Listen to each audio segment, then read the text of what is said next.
Hi everyone, this side Sampath. So ఇవాళ మనం ఏం చూపించబోతున్నాం అంటే how a bricks is constructed. So ఒక బ్రిక్ని కన్స్ట్రక్ట్ చేయాలంటే ఏమేం మెటీరియల్ యూజ్ చేస్తారు, what are the materials are used అని ఇప్పుడు చూపించబోతున్నమాట. This is the clay. So clay use చేస్తారు ఇన్ జనరల్గా. అండ్ నెక్స్ట్ వచ్చేసి డస్ట్లో ఏమేం మెటీరియల్స్ యూజ్ చేస్తారు అంటే, సో నార్మల్గా దీంట్లో డస్ట్ ప్లస్ మిక్చర్ ఉంటుంది అన్నమాట. సో ఇక్కడ ఇలాంటి మిక్చర్ ఉంటుంది అన్నమాట. ఇది కంకర్ మిక్చర్. సో ఈ కంకర్ మిక్చర్ని మిక్స్ చేసి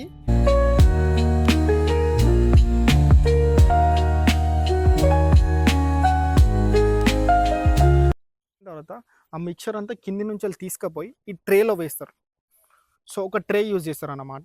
సో ఇన్ జనరల్గా ఈ ట్రైన్లో నుంచి అక్కడ ఒక మిషన్ ఉంది. ఆ మిషన్ దగ్గరకు నేను తీసుకెళ్తా. ఆ మిషన్లో తీసుకెళ్ళి ఆ మిషన్లో పెట్టేసి దాంట్లో సమ్ ప్యాటర్న్స్ ఉంటాయి. సో ఆ సమ్ ప్యాటర్న్స్ యూజ్ చేసి ఏ టైప్ ఆఫ్ సైజ్ కావాలనేది కన్స్ట్రక్షన్ చేస్తారన్నమాట. That is the main machine. ఈ మిషన్ తోటే మనకు బ్రిక్స్ ఏ ప్యాటర్న్లో కావాలనేది యూజ్ చేస్తారు. సో ఇక్కడ దీంట్లో మిక్సర్ తీసుకొచ్చి వేస్తారన్నమాట. సో దీంట్లో మిక్సర్ తీసుకొచ్చి వేసిన తర్వాత దీన్ని ఇలా డంప్ చేసిన తర్వాత ఆ మెటీరియల్ అంతా దీంట్లోకి వెళ్తుంది. సో ఆ మెటీరియల్ అంతా దీంట్లో పెట్టిన తర్వాత ఆ ప్యాటర్న్స్లో ఫిల్ అవుతుంది అనమాట. సో ఆ ప్యాటర్న్స్లో ఈ బ్రిక్ మెటీరియల్ అంతా ఫిల్ అయిపోతుంది. సో మనకి ఏ సైజ్ కావాలో ఆ size different type of patterns ఉంటాయి. సో ఆ ప్యాటర్న్స్ ద్వారా మనం ఏ ప్యాటర్న్ కావాలి, ఏ సైజ్ కావాలి అనేది కన్స్ట్రక్షన్ చేసుకోవచ్చు. So this is the machine we use generally.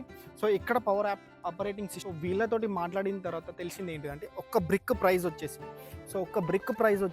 20 నుంచి 25 రూపీస్ వరకు పడుతుంది. సో దీన్ని మళ్ళీ ట్రావెలింగ్ ఛార్జెస్ డిఫరెంట్ ఉంటాయి అన్నమాట. ఒక్క ట్రిప్లో ఫర్ ఎగ్జాంపుల్ ఒక ట్రాక్టర్ ట్రిప్లో 300 బ్రిక్స్ వెళ్తాయి. సో 300 బ్రిక్స్ ఒక ట్రిప్లో వెళ్తాయి అన్నమాట. సో ఇది బ్రిక్స్ కన్స్ట్రక్షన్. ఇక్కడ మనకు పవర్ లేకపోవడం వల్ల ఆ మిషన్స్ రన్ అవ్వట్లేదు, లేకపోతే మిషన్స్ రన్ అయ్యి చూపించేవాళ్ళు. So this is all about ఉన్న ఓనర్తో మాట్లాడాను అనమాట. సో ఆయన ఇచ్చిన రివ్యూ ప్రకారం అయితే ఆయన కెమెరా ముందుకు రావడం కొద్దిగా ఇష్టపడలేదు. సో ఆయన దగ్గర నుంచి నేను తీసుకున్న రివ్యూ ఏంటిదంటే, వీళ్ళు స్టాక్ పెట్టుకుంటారు అన్నమాట. For example rainy season start కాకముందు, లేకపోతే రెయినీ సీజన్ అయిపోయిన తర్వాత వీళ్ళు కొంత స్టాక్ పెట్టుకొని సో దాన్ని సేల్ చేయడం స్టార్ట్ చేస్తారు. So totally depends upon the area. So ఈ బిజినెస్లో అప్స్ అండ్ డౌన్స్ ఉంటాయంటే ఖచ్చితంగా ఉంటాయి. సో ఇక్కడ ఇది ఒక చిన్నపాటి పల్లెటూరులో వీళ్ళు బ్రిక్స్ కన్స్ట్రక్షన్ పెట్టుకున్నారు. సో పల్లెటూరు అంటే ఇన్ జనరల్గా అందరూ తెలిసిన వాళ్ళే ఉంటారు. సో తెలిసిన వాళ్ళే ఉండడం వల్ల మనీ అనేది పెండింగ్ అయిపోతుంది. ఫర్ ఎగ్జాంపుల్ తెలిసిన వాళ్ళు ఉంటే, ఫర్ ఎగ్జాంపుల్ ఒక ఫ్రెండ్ ఉన్నాడు. సో ఫ్రెండ్ దగ్గర ఇప్పుడు మనీ లేవు.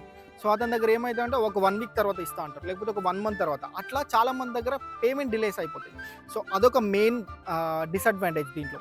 అండ్ సెకండ్ థింగ్ వచ్చేసి మనకు ఇక్కడ రా మెటీరియల్ తీసుకొచ్చి దీనికి ఏం ప్రాపర్గా ఇక్కడ ఏం పెట్టుకోలేదు. సో మెటీరియల్ అంతా ఇక్కడే ఉంటుంది ఫైన్, బట్ సడన్గా వర్షాలు కానీ లేకపోతే ఏదైనా రావడం వల్ల ఏమవుతుంది అంటే ఈ రా మెటీరియల్ అనేది ఏమవుతుంది అంటే డిస్టర్బెన్స్ వచ్చేస్తుంది.